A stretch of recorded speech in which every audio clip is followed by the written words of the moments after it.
നിങ്ങൾക്കറിയാമോ, 40 വയസ്സാകുമ്പോഴാണ് പലരും സേവിങ്സ് ഇല്ല എന്ന യാഥാർത്ഥ്യം മനസ്സിലാക്കുന്നതും പാനിക് ആകുന്നതും. പലർക്കും ജീവിതം തുടങ്ങുമ്പോഴേക്കും അല്ലെങ്കിൽ ഒരു ജോലി കിട്ടിയ ഉടനെ ഹോം ലോൺ, പിന്നെ കുട്ടികളുടെ വിദ്യാഭ്യാസത്തിനുള്ള ചെലവുകൾ, വീട്ടിലെ മറ്റ് റെസ്പോൺസിബിലിറ്റികൾ, ഇങ്ങനെ പലതും കാരണം സേവിങ്സ് ചെയ്യാൻ പലരും മറന്നു പോകുന്നു. പക്ഷേ 40 വയസ്സായപ്പോ ഒന്നും ചെയ്തില്ല എന്നോർത്ത് പാനിക് ആകേണ്ട കാര്യമില്ല. ഒരു റിട്ടയർമെന്റ് ലൈഫ് സാധാരണ രീതിയിൽ എന്ന് പറഞ്ഞാൽ 60 വയസ്സാകുമ്പോഴാണ് പലരും തുടങ്ങുന്നത്.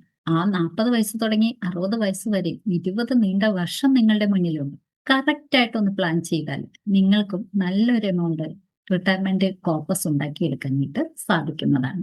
ഒരു റിട്ടയർമെന്റ് പ്ലാനിങ്ങിന് ആദ്യം നമ്മൾ ചെയ്യേണ്ടത് ഒരു റിക്കവറി പ്ലാൻ ഉണ്ടാക്കുക എന്നുള്ളതാണ്. ഒരു എമർജൻസി ഫണ്ട് തീർച്ചയായിട്ടും നമ്മൾ കീപ്പ് ചെയ്യണം.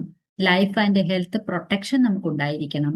നമ്മൾക്ക് കിട്ടുന്ന എമൗണ്ടിനെ നല്ല രീതിയിൽ വളർത്താൻ വേണ്ട ഇൻവെസ്റ്റ്മെന്റ് നമുക്ക് ഉണ്ടായിരിക്കണം. റിട്ടയർമെന്റ് ലൈഫിൽ നമുക്ക് ഗ്യാരണ്ടീഡ് ഇൻകം തരുന്ന ഒരു പ്ലാനും ഉണ്ടായിരിക്കണം. ഇതൊക്കെ ആണ് ശരിയായ ഒരു റിട്ടയർമെന്റ് പ്ലാനിങ് എന്ന് പറയുന്നത്. ഞാൻ ഇതുവരെ കണ്ടിരുന്ന ആളുകളിൽ നിന്നും ഒരു കേസ് സ്റ്റഡി ഞാൻ പറയാം. 40 വയസ്സുള്ള ഒരു വ്യക്തി, അയാൾ മാസം 15,000 രൂപ വെച്ച് SIP ചെയ്യുന്നു. 20 വർഷം കൊണ്ട് അയാൾക്ക് ഉണ്ടാക്കിയെടുക്കാൻ പറ്റുന്ന റിട്ടേൺ എന്ന് പറയുന്നത് 1,50,00,000 രൂപയാണ്. അയാൾക്ക് ആ ഒരു 20 വർഷം കൊണ്ട് ഇത്രയും രൂപയെങ്കിലും അയാൾക്ക് സേവ് ചെയ്യാൻ സാധിച്ചു, അല്ലെങ്കിൽ ഒരു ഫണ്ട് ഉണ്ടാക്കാൻ സാധിച്ചു എന്നുള്ളതാണ്. അതുകൊണ്ട് തന്നെ നിങ്ങൾ 40 വയസ്സിലാണെങ്കിൽ പോലും ഇപ്പോഴും നിങ്ങൾ ലേറ്റ് ആയിട്ടില്ല.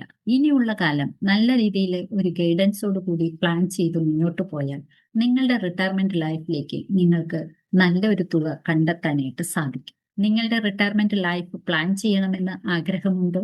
താഴെ കാണുന്ന ലിങ്കിൽ ക്ലിക്ക് ചെയ്ത് എന്റെ ഫിനാൻഷ്യൽ കാൽക്കുലേറ്റർ യൂസ് ചെയ്ത് നിങ്ങൾ ഇപ്പോഴത്തെ ഫിനാൻഷ്യൽ സ്റ്റാറ്റസ് എന്താണെന്ന് മനസ്സിലാക്കുക. നിങ്ങൾക്ക് എവിടെയൊക്കെയാണ് ഫിനാൻഷ്യൽ ഗ്യാപ്പ് ഉള്ളതെന്ന് മനസ്സിലാക്കുക.